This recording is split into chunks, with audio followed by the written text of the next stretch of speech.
Simulations in Nursing Education, Jenna Paraloo, Nursing 3040, Section 90. Simulations have been used in nursing since 1911 when the first training mannequin was introduced.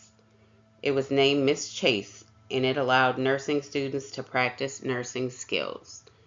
Simulations are a tool that enhance clinical skills, decision making, and confidence among nursing students through realistic, risk-free practice scenarios. In the 1930s, they started using nursing laboratories equipped with mannequins in practice equipment. In the 70s, specialized mannequins were created. These mannequins could breathe and had heartbeats.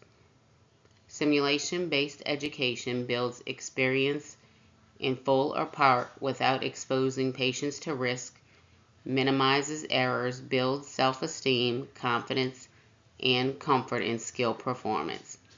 Skills taught using simulators could include venipuncture, NG tube placement, colostomy care, Foley care and placement, and basic life support.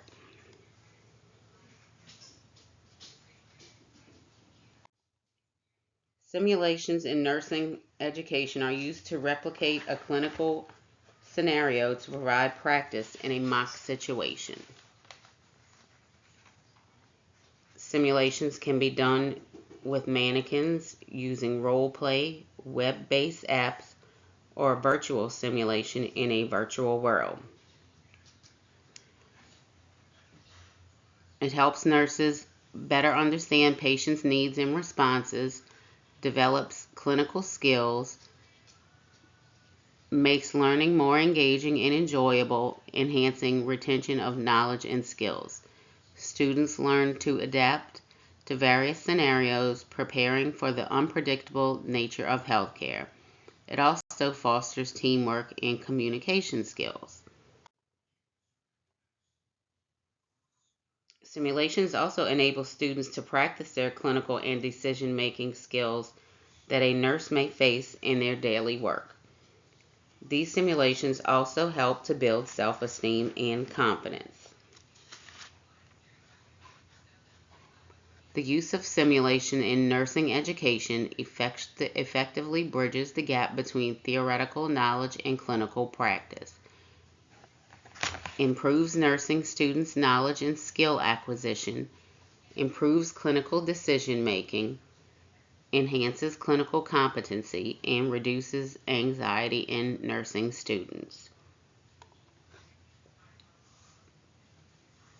Simulations can provide an opportunity for immediate feedback.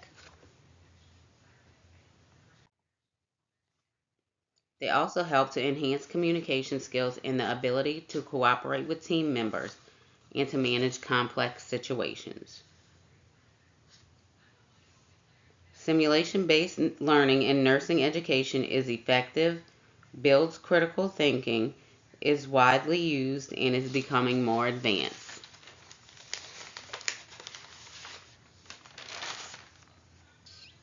Examples of clinical simulations can include emergency responses, medication administration, dosage calculations, and surgical procedures and sterile techniques.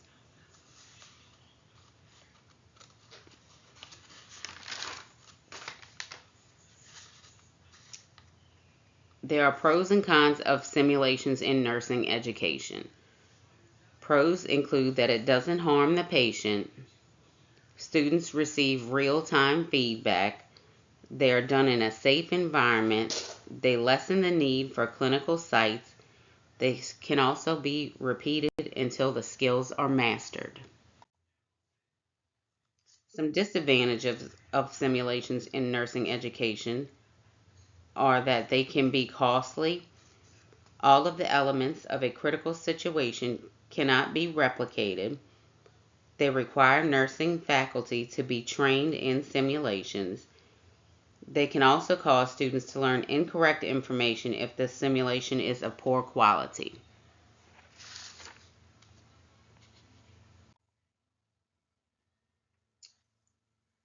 Simulations must have 4 components.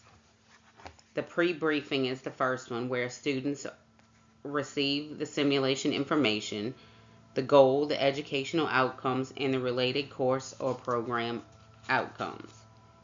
Enactment, where students enact the role assigned and complete their assigned activities during the given time frame.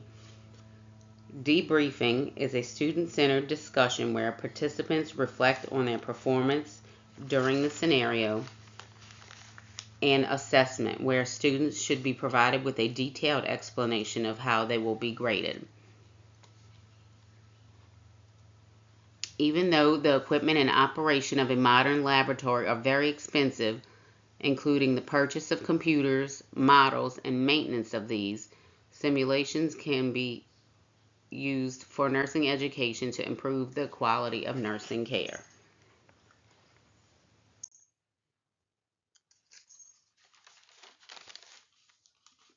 Challenges of simulation use in nursing education include cost and resource limitations, but the school may qualify for grants to implement the program.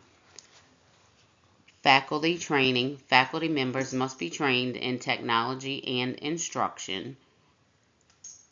Integration into curriculum. Educators must ensure that the simulation aligns with the course objectives.